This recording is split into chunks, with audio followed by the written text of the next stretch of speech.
Selamat pagi anak-anak, bertemu kembali dengan Budiana dalam kaidah kebahasaan teks prosedur.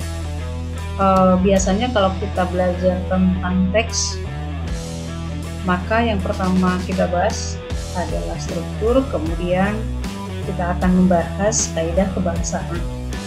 Kaidah kebahasaan itu adalah ciri-ciri bahasa yang terdapat dalam teks prosedur, sehingga kita bisa nanti membedakan. Apabila kita bisa mengamati ciri bahasanya, kita bisa bedakan apakah jenis teks tersebut teks prosedurkah, teks eksplanasikah, atau jenis teks yang lain. Kalian simak dengan baik dan amati supaya kalian bisa paham. Kita akan belajar ciri bahasa yang pertama dalam teks prosedur, yaitu menggunakan kata ganti. Jadi kalau kalian menganalisis sebuah teks prosedur, ciri bahasa yang pertama yang ada di dalamnya terdapat kata ganti, atau istilah yang lain sering kita sebut dengan pronomina. Istilah pronomina mungkin sedikit asing sama kalian, tetapi pronomina adalah bagian penting dari penyusunan sebuah kalimat. Nah, apa yang dimaksud dengan pronomina? Pronomina itu adalah kata yang menggantikan kata benda atau kata yang menggantikan orang tertentu yang tidak bisa disebut secara langsung. Maka diperlukan kata ganti. Kata ganti itu kan banyak, ada kata ganti petunjuk, kata ganti kepunyaan, kata ganti tanya, dan lain sebagainya. Lalu ciri yang kedua yang ada dalam kaidah kebahasaan teks prosedur adalah sering menggunakan kalimat perintah, atau istilah yang lain adalah imperatif.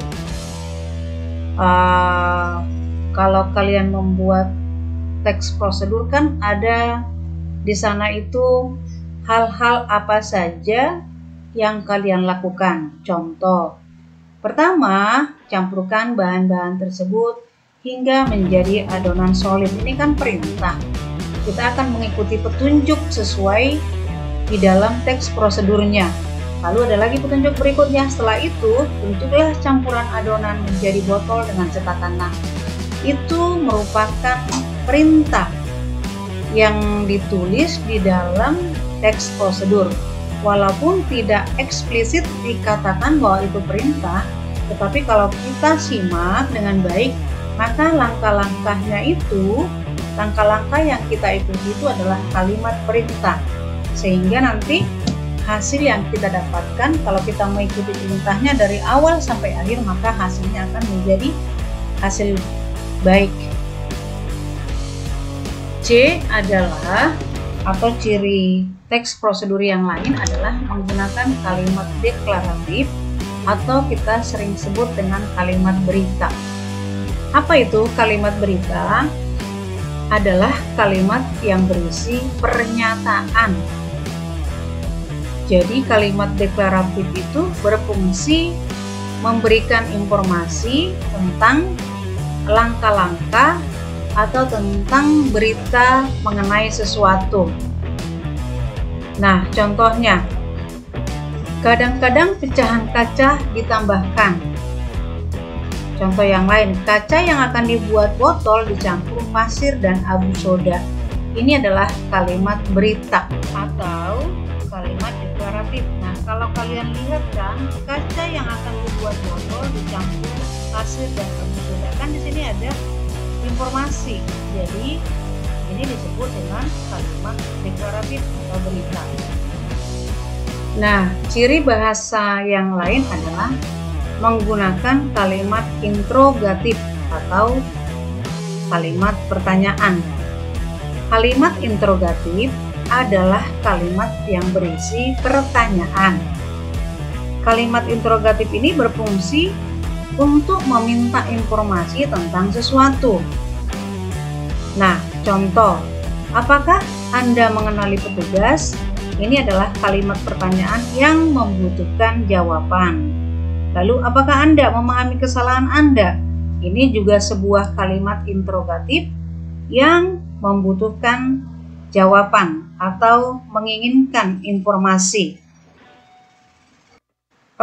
Ciri berikutnya adalah menggunakan konjungsi atau kata penghubung. Kalau kata penghubung, Ibu yakin kalian sudah tidak asing, karena di dalam teks prosedur banyak digunakan konjungsi.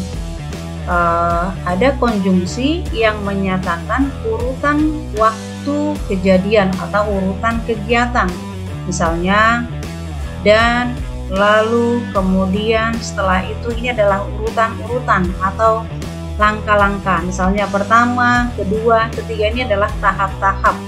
Ini merupakan konjungsi atau kata penghubung. Kita lanjutkan bahwa ada lagi ciri-ciri atau kaidah kebahasaan yang berikutnya adalah menggunakan kata-kata penunjuk waktu atau temporal. Contohnya, beberapa menit kemudian, maka masukkan 5 kg terigu, atau setengah jam kemudian, masakan Anda sudah siap untuk disajikan. Adalah merupakan kata-kata penunjuk waktu atau sering disebut dengan temporal.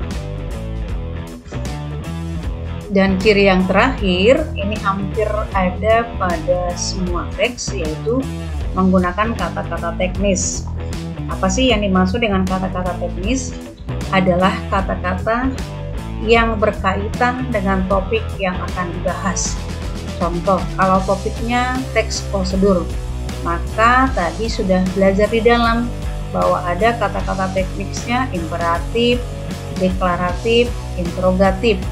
Jadi topik dengan kata-kata teknisnya berhubungan. Kalau misalnya topiknya tentang kesehatan, maka nanti kata-kata teknisnya mungkin ada obat-obatan dan lain sebagainya. Jadi harus nyambung antara topik dengan kata-kata teknis yang berhubungan dengan topik tersebut. Nah, karena sudah Ibu jelaskan tadi ciri bahasa mulai dari awal, yaitu kata ganti pronomina, sampai pada ciri bahasa kata-kata teknis, maka Bu Diana memberikan kalian tugas untuk tugas 11 MIPA 1. Di sini sudah disajikan sebuah teks prosedur.